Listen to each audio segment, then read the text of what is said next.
No Deshaun Watson in 2025, but 2026 could be a different story. We'll talk about it coming up on the Locked On Browns podcast.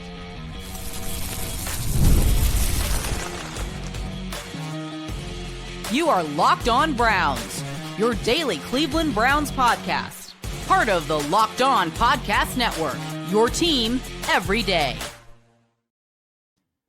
What's up, Dog Pound? I'm Spencer German, your host of the Locked On Browns podcast. I'm proudly covering your Cleveland Browns each and every single day in the land and on the road. The Browns will not be activating Deshaun Watson this season, but that doesn't mean we've seen the last of him. We'll talk about it. Cleveland's list of Pro Bowlers points to a bright future, but are the right people in place to maximize it? That's the big question. Plus, why Myles Garrett's pursuit of the single-season sack record will be a tough ask this weekend against the Pittsburgh Steelers. I do want to thank you for being an everydayer with the Locked On Browns podcast, making it your first listen every single day.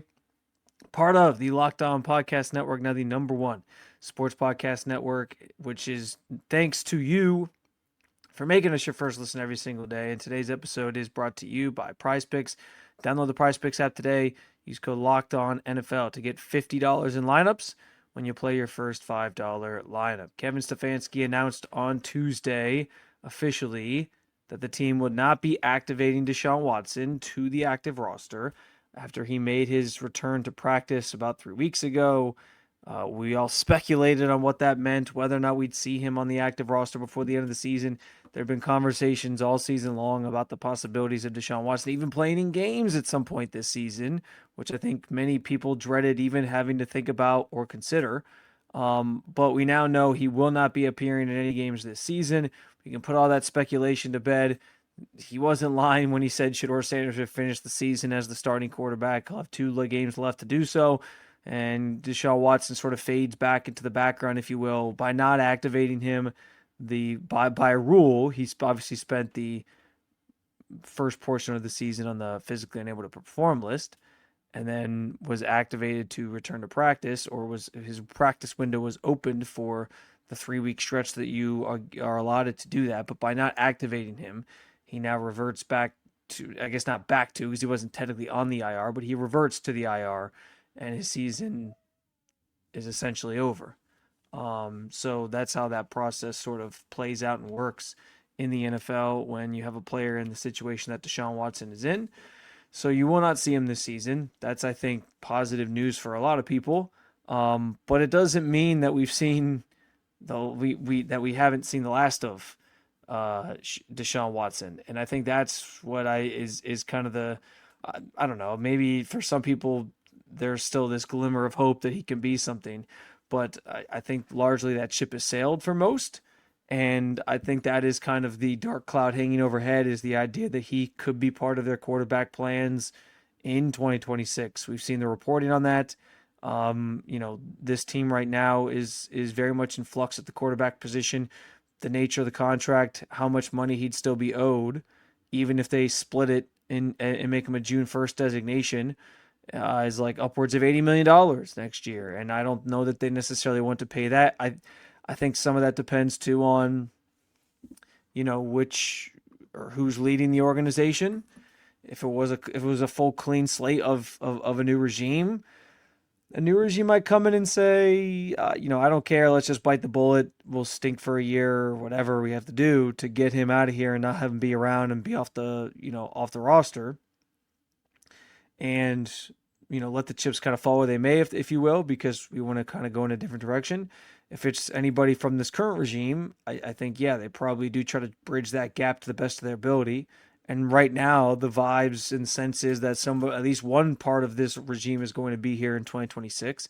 So I think that's probably the route that happens here, which means the Deshaun Watson conversation we had all year this year is probably just going to resurface next year, with everybody wondering whether or not he's going to, play for this team again next year. If, something crazy happens, this time it won't be him starting the year not really able to do anything because of an injury. He'll probably be cleared. But all this ultimately does come down to whatever the team decides to do at quarterback this offseason. If they draft a rookie in the first round, that's the guy you're sort of investing in and banking on, I think, for the future, I would imagine, because you're likely to have a top 2 to 3 pick here. And if that's what you decide to do, well, then I don't know that Deshaun's part of your plans at all. I think that's pretty fair. But if the plan ends up being, as we've talked about, some version of, we're going to bring in a number of guys and compete for their job, same way they did this year. I think Deshaun will have a hand in that. He'll have a role to play in that. He'll be part of that conversation. And that likely would involve also, I would imagine, Shedeur Sanders, one of the Browns rookies right now, who's trying to sort of carve out a role for himself. I think he's at least earned himself a conversation on being in the mix next year and competing for the job. And that might be him and Deshaun Watson alone. It might be him, Deshaun Watson, and maybe another veteran that's out there. Maybe they finally can land Kirk Cousins this offseason. Who the hell knows? But like I think that's probably what the conversation largely becomes about based on what they decide to do at the quarterback position. If they draft somebody, I think your goal is to sort of lean into that player at some point, even if it's not immediately next season. And so maybe you get a glimpse of Deshaun earlier, or it's Shedeur early, and then you go to the other rookie, or you go to the new rookie. I don't know, but the quarterback timeline here is what's kind of the interesting process, and that's where the bigger overarching decisions that the organization is going to make about the front office in the future come into play. Because if they decide to keep anybody from this regime, Deshaun might have a legitimate place to play for this team next year if he earns the job. If they don't take a quarterback and they sort of build elsewhere, that's definitely going to be the case. But do they have time to do that, right? That's always been my big question. How much time does this current staff have to figure out that quarterback position? Jimmy Haslam sort of preached patience with it and has noted that it was going to take time. That's great. But how much time is too much time? And do they have time to wait again on a quarterback? That's so those are the things that sort of play into this ultimately. What direction are they going at quarterback?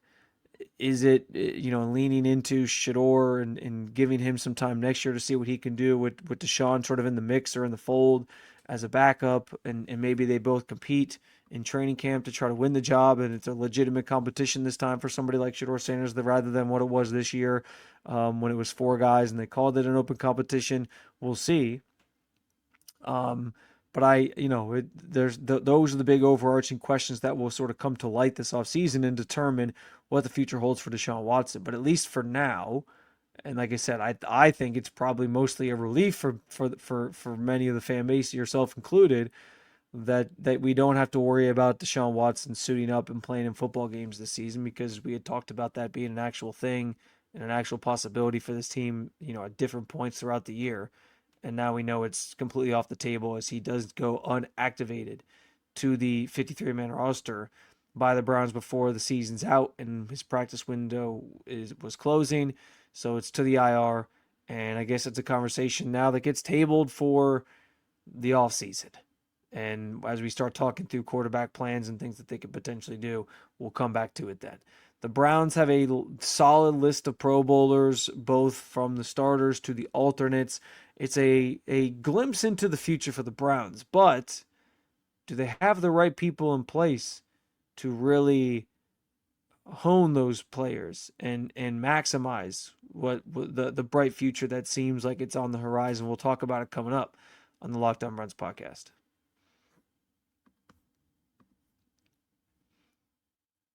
This episode is brought to you by PrizePicks. The holiday season is one of the best times for sports. There's bowl games, big basketball matchups, playoff pushes. It's all happening at once.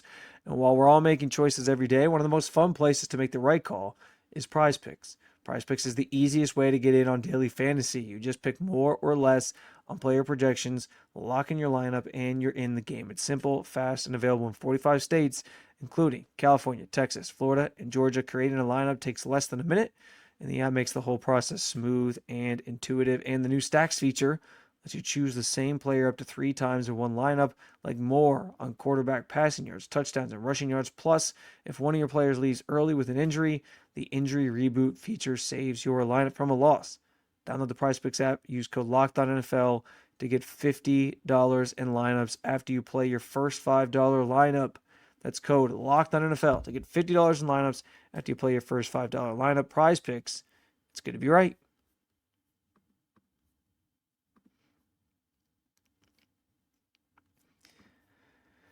So on Tuesday, the Browns found out who would be representing the organization in the Pro Bowl. And listen, I think there's a lot of names on here um, that are notable and make a lot of sense. Starting with the two guys who are going to be starters or voted as starters for the games themselves. And I want to preface all this by saying Pro Bowl isn't the end all be all to me.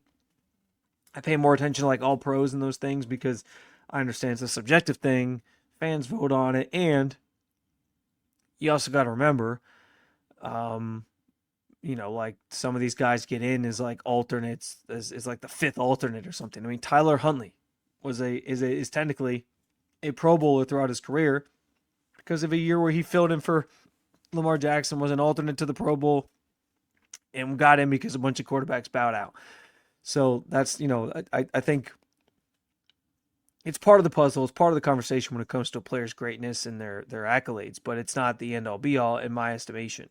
Now that said, still meaningful, still matters. Myles Garrett and Denzel Ward are representing the Browns as their starters for in the Pro Bowl, and that's rightfully so. Those two guys have been brilliant this year, and they're still two of the best at their respective positions in this game. Doing it at a high level week in, week out. And, if there's two people you would point to on this team that were worthy of the Pro Bowl, first and foremost, I think it would obviously be those two.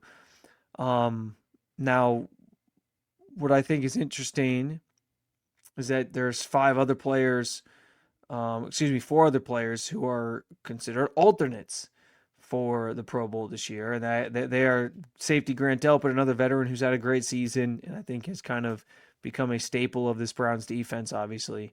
And then the rest are the rookies: tight end Harold Fayden Jr., running back Quinshon Judkins, linebacker Carson Schlesinger, all have an opportunity to make it to the Pro Bowl as obviously alternates here, and rightfully so. I'm surprised Schlesinger wasn't just voted a starter straight up, if I'm being honest, because he's been phenomenal this year.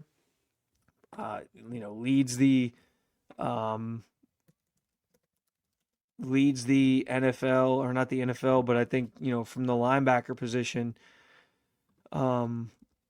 he's been phenomenal and near the top of the list in terms of just total tackles, and he has 147 on the season, which is tied for fourth overall in the NFL, which again is why I am surprised he isn't higher on this list, or was voted as a starter. But listen, I'm sure there's a lot of people out there who aren't watching Browns football and voting on Carson Schlesinger, and that's probably the problem here. But to those people, I say you just don't know ball, because he's been phenomenal. But that's, we can split hairs, we can argue about it. Like I said, I'm not going to get in the weeds and get all bent out of shape about a Pro Bowl nomination or not. But I do think like there's this, interesting dynamic with this group of players that are going to the Pro Bowl, or that are at least selected to the Pro Bowl now as starters and have the chance to go as alternates, where you're getting sort of the old era mixed in with the new, and sort of the passing of the baton, if you will, for all these things. Because listen, like your two starting guys, as I said, Denzel Ward, Myles Garrett, two guys who obviously have been part of this organization for a while now, who are foundational pieces of this organization and continue to be so, and are leaders for this organization, frankly. Even now, after all the turmoil and all the years and everything that they've kind of gone through, they are the sort of foundational pieces for this organization, this franchise. So, I think there's this interesting dynamic between them and then the young guys who are on that list of alternates. Obviously, Delpit's part of, I think, that first part. But the young guys who are alternates, Quinshon, obviously isn't going to be participating anyway because of his injury, Schlesinger, Harold Fayden Jr., I think those three obviously represent this bright new future that's here on the roster, and has a chance to maybe solidify the organization and get them back to prominence and all those different things. And that's all good. Like that's great to see. But the question on all this becomes like, do you have the right people in power in place moving forward to harness that, to build upon that future? Like, yeah, Andrew Berry had a great draft class this year. Do you trust him to make more picks like that? Do you trust him to knock 2 straight drafts in a row out of the park and make this, a team pretty quickly here that can compete for the playoffs again? I think that's the biggest question the Browns kind of have to ask themselves this offseason when they weigh decisions about the future and those in charge right now. And obviously this conversation starts with Jimmy Haslam at the top deciding what he wants to do. But like I think that's number one with a bullet. Like the biggest thing they have to sort of think about and consider here is who's doing this, who's leading this thing. Do we have the right people to give us another solid draft class and knock another one out of the park, if you will? That's what's on the line here. That's what you're sort of trying to figure out, because if you don't think that you have the right person to draft players and continue to do that, you got to find out who that person is, frankly. That's the future of this franchise is the most important thing. That's the thing that matters. That's the thing that we're all hoping to sort of figure out, what it looks like. And because of guys like Fannin and Quinshawn and Schlesinger, like there's hope, but now they got to do it again. And that's easier said than done for one GM, one staff, one anything. But they got to find a way to sort of supplement that some more and find some more guys like that can be foundational pieces for you moving forward. So I just think there's this, there's this interesting dynamic. Pro either were voted starters or obviously have the potential to be alternates here, where you're looking and you're saying, yeah, this quick turnaround that they were hoping for could happen if you have another draft class like that, but you got to have another draft class like that. And I don't know that I think that's easier said than done, just in general for anybody who runs one of these teams or organizations around the league. And so that was kind of what struck me was it's this glimpse into the past and a look ahead to the future, of where this team was and where this team is headed, and almost like a passing of the baton, if you will, with those guys. And the first, in the veteran guys are still part of it right now, but are they going to get their chance to actually, see the other side of this new sort of crop of talent that's coming in and give themselves a chance to maybe have some success and get back to the playoffs? That remains to be seen. And it's all based off of like leadership and what they do from here. Like I've talked about it before, like it's great that Andrew Berry has the feather in his cap of this draft class, but he also has the bad draft classes before it, where we can look and say and wonder about trusting him to do it again. So again, those things come into play as we look at this Pro Bowl group and say the future's bright. Yeah, it is, but that can all be derailed if they don't hit on another draft class, or they don't necessarily identify the right players to sort of come in and fix it from here. I mean, look, when the first few times that Denzel Ward and Myles Garrett were Pro Bowlers, we were saying the same thing. Oh, the future's bright. Look at these young guys. It's about what they do from here. And so I think it sort of just magnifies the big dilemma that this team sort of faces going into this offseason, as they have some tough decisions to make, about whether or not the right people are in place to keep this thing going in the right direction. Speaking of Myles Garrett, we know he's still chasing that single season sack record. Has a chance to get it this weekend against the Pittsburgh Steelers. I'm a little weary. I think it's going to be a tall task, a tough thing to pull off this weekend against the Pittsburgh Steelers. I'll explain coming up in the Locked On Browns podcast.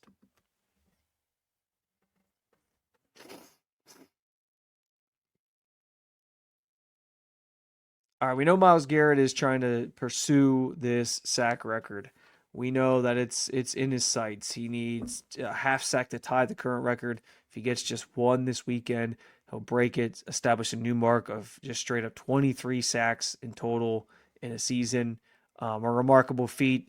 He's been chasing it for several weeks now. It's been within striking distance, and now he's got a chance to sort of finish it off. But I think this is going to be a tough weekend to do it.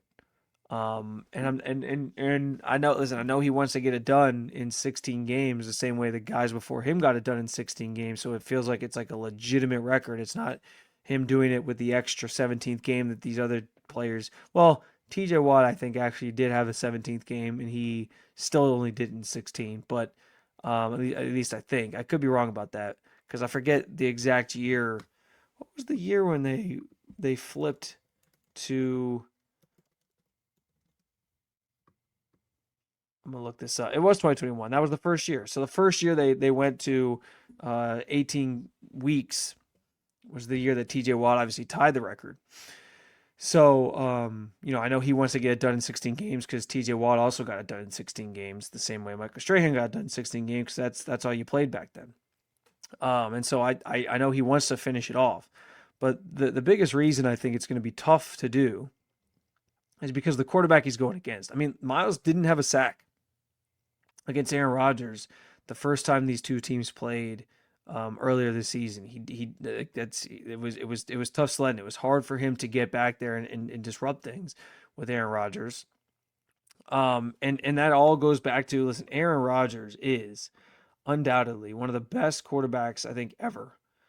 Well, I mean that statement is on its own, I think, fair. But I was what I was going to add, sort of the qualifier I was going to add here is just ever when it comes to getting rid of the football. Like, he gets rid of that thing quick. He does not stand back there and like let guys get after him and like let the pass. He is drop back throw, and we saw that in the first meeting between these two, that he just was not giving Myles any time to sort of get back there and disrupt things and make things hard for him. So I think that has to be the first thing that gets kind of accounted for. Now, listen, like there's some advantageous reasons why Myles could have a better shot. Like Dylan Cook is I think the backup to the backup tackle for the Pittsburgh Steelers this year. Like the Steelers have had some injuries up front on the offensive line and that they've had to overcome. And so they have, a guy deeper down the depth chart starting there. And that's an opportunity where Myles, I'm sure, is like licking his chops a little bit like, oh, this is a chance for me to get after a quarterback here. And that very well might be true. But again, Aaron Rodgers mitigates a lot of that because of how quickly he gets rid of the football. And around that, around Dylan Cook, by the way, and even Dylan Cook to a degree, I think has played decently well from what I understand. But around him, like the Steelers' offensive line has been pretty solid in general this year and has protected Aaron Rodgers fairly well. So I think that has to be, that matters too. It almost feels like it's going to take Myles doing something, special, like having one of those Myles Garrett type plays, like, the Euro step in the 49ers game where he just sort of dekes around Trent Williams and gets back there to get Brock Purdy. Like, he's going to need to make one of those types of plays to get this thing against somebody like Aaron Rodgers. And I know he really wants to get Aaron Rodgers because I don't think he has a sack against him from when they've played throughout his career. They played on Christmas Day, however many years ago that was, when he was with the Packers still. So this is a chance to get one. And it would be for the record. And I think, it would be a special moment for him if he can get there. I just think it's going to take a little extra. It's going to be a little tougher to pull off this weekend against a good Steelers offensive line and a quarterback that we know is notorious for getting rid of that football, not staying in the pocket, not doing those things. Again, and there's other factors that come into play here too. We saw last week, right? When the teams are playing with a lead or and they're having success running the football in particular, you might not get a lot of chances. Like, Aaron Rodgers isn't going to be back there just waiting for Myles Garrett to come sack him. He's not going to make that easy for him if they're playing with a lead. So, like, how the offense sort of plays and helps the defense matters. Can they score some points and maybe give Cleveland a lead to protect? That would be huge. That would be massive because that would mean they're throwing the football more. The Steelers' run game has been amazing, especially in recent weeks. They had a huge game against the Lions this past weekend. So, that doesn't necessarily bode well for a Browns defense that's been more susceptible to the run of late, that they're going up against this team right now and trying to sort of slow that run game down. We'll see if they're able to do it. But, that has to be part of the equation here too. And that was something that Jim Schwartz obviously highlighted last week, the idea that, Myles isn't going to get a lot of opportunities to rush the passer if we're not stopping the run. And the Steelers, I think, are going to lean on that, assuming as well that this DK Metcalf suspension is going to be, I mean, he's the DK Metcalf suspension being held up, I should say, means, they're going to have to probably rely on their run game even more, the Steelers. So again, makes for less opportunities for Myles to get out to the passer. I hope he gets it. I want to see him pull it off. And it will be, I said it earlier in the week, like, I think the better storyline is actually that he didn't get it last week, that he has a chance to do it this week against the Browns' biggest rival at home in front of those fans who love beating that football team. And you potentially get to do it in front of TJ Watt if he plays. If he doesn't play, so be it, but he's going to be watching at home, or he'll be on the sideline watching if he's able to travel with the team, and you get to do it sort of in front of him. I think it'd be awesome for him to finish it off, pull it off in that way, and see it sort of come to fruition. But doing it against this team and this quarterback specifically is going to be a tall task. I think it's not going to be, it's going to be tougher sledding for Myles, I think, this week than we've seen in previous weeks, because of just the nature of who he's going against at the quarterback position. I think it's a perfect storyline, a perfect way to get it if he can, with it being the Steelers, with it being Aaron Rodgers, all those things. But easier said than done just in general. But listen, Myles is a generational talent, and so he makes easier said than done seem pretty common and seem pretty easy. We'll see if he has it in him to do it this weekend. I really hope he does. But man, like that just the way, just how quickly Aaron Rodgers gets rid of the football could mitigate some of that. And we'll just have to see if Myles is up for, the chess match there to be able to pull it off. Thank you for making Locked On Browns your first listen every day. And thank you for making Locked On the #1 sports podcast network. You already live your team every day. Now take it up a level. Go ad free. Join our Everydayer Club today and get Locked On Browns with no interruptions, members only Discord access, and more. All for $5 a month or $50 a year. Just go to lockedonbrowns.supercast.com or check the link in the show notes to learn more.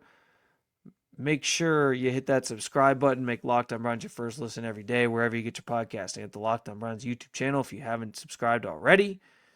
Also, keep it local. Check out Locked On Cavs or Locked On Guardians. Thank you for being an everyday at the Locked On Podcast Network. I will talk to you on Thursday with a crossover edition, Locked On Browns and Locked On Steelers.